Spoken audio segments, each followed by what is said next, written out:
తాజ్మహల్ అనగానే మనకు గుర్తొచ్చేది షాజహాన్ ముంతాజ్ల ప్రేమ. ముంతాజ్ ప్రేమ కోసం షాజహాన్ తాజ్మహల్ కట్టించాడంటారు. కానీ తాజ్మహల్ షాజహాన్ కాలానికి 300 ఏళ్ల ముందే నిర్మించారంటే నమ్ముతారా?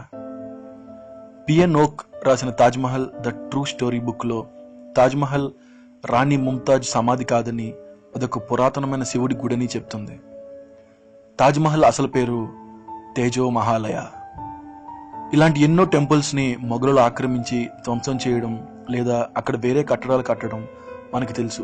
కానీ తాజ్మహల్ అందాన్ని చూసిన షాజహాన్ అప్పటి జైపూర్ మహారాజు అయిన జైసింగ్ దగ్గర నుంచి తాజ్మహల్ని లాక్కున్నారు. ఇలా లాక్కున్న టెంపుల్స్ని మ్యాన్షన్స్ని వాళ్ళకి ఇష్టమైన వాళ్ళ సమాధులుగా మార్చడం మొఘలులకి కొత్త ఏం కాదు. ఓక్ తన ఎంక్వైరీని తాజ్మహల్కి ఆ పేరు ఎలా వచ్చింది అన్న విషయం దగ్గర నుండి మొదలుపెట్టారు. ఆయనకు 2 విషయాలు అర్థం కాలేదు.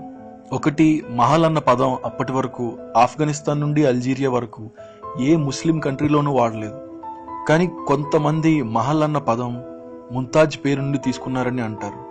మొఘలులు తమ ప్రియమైన వాళ్ళ పేరుని దేనికైనా పెట్టాలంటే వాళ్ళ పేరులో మొదటి 3 అక్షరాలతో పెడతారు, అంతేగాని చివరి 3 అక్షరాలతో పెట్టరు. పైగా ముంతాజ్ అసలు పేరు ముంతాజ్ ఉల్ జమానీ. తాజ్మహల్ అనేది చేంజెస్ చేసిన హిందూ దేవాలయం అని ఓక్ తన బుక్లో రాశారు. ముంతాజ్ షాజహాన్ లవ్ స్టోరీ కూడా కల్పితం. షాజహాన్ కొన్న 7 భార్యల్లో ముంతాజ్ ఒకరు, అంతే. వాళ్ళ మధ్యలో ప్రేమ అంతకంటే ఏం లేదు. ముంతాజ్ 14వ బిడ్డకి జన్మనిస్తూ చనిపోయిన తర్వాత షాజహాన్ ముంతాజ్ చెల్లిని పెళ్లి చేసుకున్నాడు.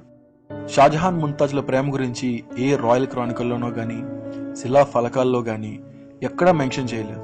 అంతేకాకుండా చాలా డాక్యుమెంట్స్ పరిశీలించిన ఓక్ తాజ్మహల్ షాజహాన్ కాలానికి ముందే నిర్మించారని, దాన్ని రాజ్పుట్స్ పూజించేవారని కనుక్కున్నారు.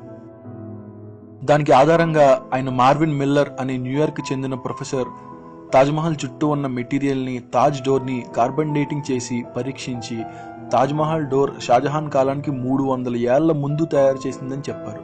షాజహాన్ పుట్టడానికి 300 ఏళ్లు ముందే తయారు చేసిన డోర్ తాజ్మహల్ నిర్మాణంలో ఎలా వాడగలరు? తాజ్మహల్లోకి వెళ్ళేటప్పుడు చెప్పులు తీసి లోపలికి వెళ్ళాలి. అసలు మొఘలుల్లో ఆ ఆచారమే లేదు. అందులోనూ ఒక సమాధి దగ్గరికి వెళ్తుంటే ఖచ్చితంగా చెప్పులు వేసుకుంటారు. తాజ్మహల్ గుడి కాబట్టి చెప్పులు తీసి వెళ్ళడం అనే ఆచారం 100 సంవత్సరాలుగా అలవాటు అయిపోవడం వల్ల అలా కొనసాగుతూ వచ్చింది. ఆగ్రాలో ప్రజలు శివభక్తులు. శ్రావణ మాసంలో వాళ్ళు ఆగ్రాలో ఉన్న 5 శివాలయాలు పూజ చేసేవారు. వాళ్ళు ఆ 5 శివరూపాలని దర్శించాకే వాళ్ళు నైట్ భోజనం చేసేవారని శిలాఫలకాల్లో రాసింది. కానీ గత కొన్ని సెంచరీస్గా వాళ్ళు కేవలం 4 గుళ్ళనే పూజిస్తున్నారు. అవే బాల్కేశ్వర్, పృథ్వీనాథ్, మనకామేశ్వర్, రాజరాజేశ్వర్. వాళ్ళ పూర్వీకులు పూజించిన ఆ 5వ గుడి ఎక్కడుందో వాళ్ళకి తెలియదు. అదే అగ్రేశ్వర్ మహాదేవ్ నాగనాథేశ్వర్, అంటే ఆగ్రా దేవుడు నాగనాథేశ్వరుడు అని. ఇండియా మొత్తంలో 12 జ్యోతిర్లింగాలు ఉన్నాయి. జ్యోతిర్లింగాలు అంటే అవుట్ స్టాండింగ్ శివ టెంపుల్స్. మనకి తెలియని ఇంకో జ్యోతిర్లింగమే తేజో మహాలయ అలియాస్ తాజ్మహల్. తాజ్మహల్లో ఉండే శివుడే నాగనాథేశ్వర్. తాజ్మహల్ పారాపెట్ మీద Naga symbols or cobra symbols ఉంటాయి. కానీ షాజహాన్ తాజ్మహల్ని సొంతం చేసుకున్నాక ఈ నాగనాథేశ్వరుడి విశిష్టత ఎవరికీ తెలియకుండా పోయింది. నాగనాథేశ్వరుని తేజ్లింగ అని కూడా అనేవారు. తాజ్మహల్ పైన మనకి ఒక రకమైన లోహంతో చేసిన పినాకిల్ కనిపిస్తుంది. అది త్రిశూలం ఆకారంలో ఉంటుంది. అయితే చాలా మంది మొఘలులు అది ముస్లిమ్స్కి సీక్రెట్ సింబల్ గుర్తు అని అంటారు. కానీ వాళ్ళ గుర్తుల్లో అర్ధచంద్రకారంలా ఉండి దాని మీద స్టార్ ఉంటుంది. బట్ ఇది కంప్లీట్ త్రిశూలం లాగే ఉంటుంది.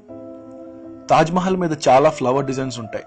సరిగ్గా అబ్జర్వ్ చేస్తే ఎక్కడైతే ముంతాజ్ సమాధి ఉందో దానిపైన డోమ్ మీద జిల్లేడు పువ్వు ఆకారంలో చేసిన కార్వింగ్స్ కనపడతాయి. జిల్లేడు పువ్వు పాయిజనస్, కానీ హిందువుల్లో శివుడిని ఆ పూలతో పూజిస్తారు. శివుడికి ఈ జిల్లేడు పువ్వు అంటే చాలా ఇష్టమని వాళ్ళు నమ్ముతారు. దాని రేఖలు ఓం ఆకారంలో ఉంటాయి, అందుకే అది పవిత్రం. తాజ్మహల్ సెంట్రల్ ఛాంబర్లో కూడా ఓం ఆకారంలో కార్వింగ్స్ కనపడతాయి. యూరోపియన్ ట్రావెలర్ అయిన జాన్ ఆల్బర్ మాండెల్సో 1638 అంటే ముంతాజ్ చనిపోయిన 7 సంవత్సరాల తర్వాత ఆగ్రా పర్యటనకి వచ్చారు. ఆయన ఆగ్రా సిటీ అందాల గురించి, ఆయన మెమరీస్ గురించి బుక్లో రాసుకున్నారు. కానీ ఎక్కడా తాజ్మహల్ నిర్మాణానికి సంబంధించిన ఏ విషయమూ రాయలేదు. అమెరికన్ ట్రావెలర్ పీటర్ ముండీ కూడా ముంతాజ్ చనిపోయిన సంవత్సరం లోపే ఆగ్రా వచ్చారు. ఆయన కూడా తాజ్మహల్ గురించి ఎక్కడా ప్రస్తావించలేదు. ఆగ్రాలోని టెంపుల్స్, మ్యాన్షన్స్ గురించి మాత్రమే ఆయన రాశారు. ఇప్పటికీ తాజ్మహల్లో చాలా డోర్స్ సీల్ చేసే ఉన్నాయి. వాటిలోకి ఎవరికీ అనుమతి లేదు. ఆ సీల్ చేసిన గదుల్లో పగలగొట్టేసిన శివుని విగ్రహాలు, పూజా సామాన్లు ఉన్నాయని ఓక్ తన బుక్లో రాశారు. కానీ పొలిటికల్ బ్యాక్లాష్ కి భయపడి గవర్నమెంట్ ఓక్ బుక్ ని అన్ని బుక్ స్టోర్స్ నుండి స్వాధీనం చేసుకున్నారు. ఇండియాలో ఎవరు ఆ బుక్ ని పబ్లిష్ చేయకూడదని భయపెట్టారు. నిజమేంటో మనకి తెలియాలంటే గవర్నమెంట్ తాజ్మహల్లో అన్ని గదుల్ని ఓపెన్ చేసి మీడియా ముందు ఎక్స్పర్ట్స్తో ఇన్వెస్టిగేట్